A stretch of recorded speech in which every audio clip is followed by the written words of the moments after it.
భద్రాద్రి కొత్తగూడెం జిల్లా భద్రాచలంలో ఏఎస్ఆర్ కాలనీలో శనివారం జరిగిన గ్యాంగ్ వార్ మర్డర్లో కీలక విషయాలు వెలుగులోకి వచ్చాయి. రెండు కాలనీల మధ్య జరిగిన గ్యాంగ్ వార్ హత్యలో బీఆర్ఎస్ నేత ఒక వర్గానికి కొమ్ము కాసి మరీ హత్య చేయించినట్లుగా మృతుడి కుటుంబ సభ్యులు ఆరోపించారు. సతీష్ హత్యకు ముందు మృతుడి స్నేహితులను ఇద్దరిని బీఆర్ఎస్ పార్టీ ఆఫీసులో కొట్టి సతీష్ ఆచూకీ తెలుసుకున్నారని తెలిపారు.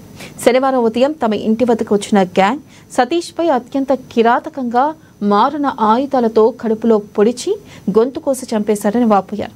సతీష్ చనిపోయే వరకు అక్కడే ఉన్నారని, అడ్డుకోబోయిన తమను విచక్షణ రహితంగా కొట్టారని ఆవేదన వ్యక్తం చేశారు. గిరిజనుడు అయిన సతీష్ హత్య వెనుక గల అసలు నిజానిజాలు తేల్చేందుకు జిల్లా ఎస్పీ చొరవ తీసుకోవాలని ఆదివాసీ సంఘాలు డిమాండ్ చేస్తున్నాయి.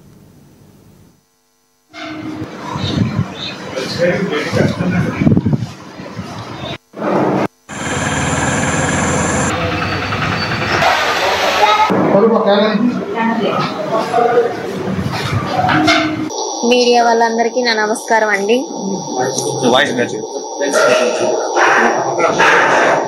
నా పేరు సౌజన్య.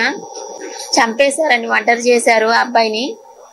ఆ రోజు పొద్దుటే ఏమైందంటే ప్రవీణ్ అనే ఒక అబ్బాయిని పిలిపి డోర్ బద్దలు కొట్టుకొని వచ్చేసారు. మా ఆయనకి అన్నం పెడదామని పక్క రూమ్ లో ఉన్నాం మేము.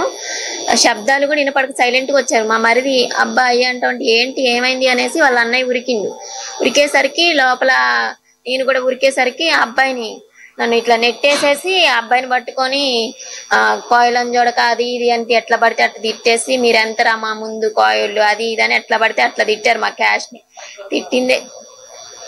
తిట్టిందే కాక ఆ అబ్బాయిని ఫస్ట్ అబ్బాయి ఎక్సర్సైజ్ చేసే డంబుల్స్ వాటి పెట్టి తల మీద కొట్టారు.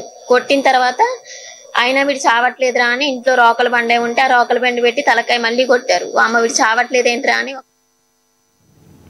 ఆంధ్రప్రదేశ్ ప్రభుత్వం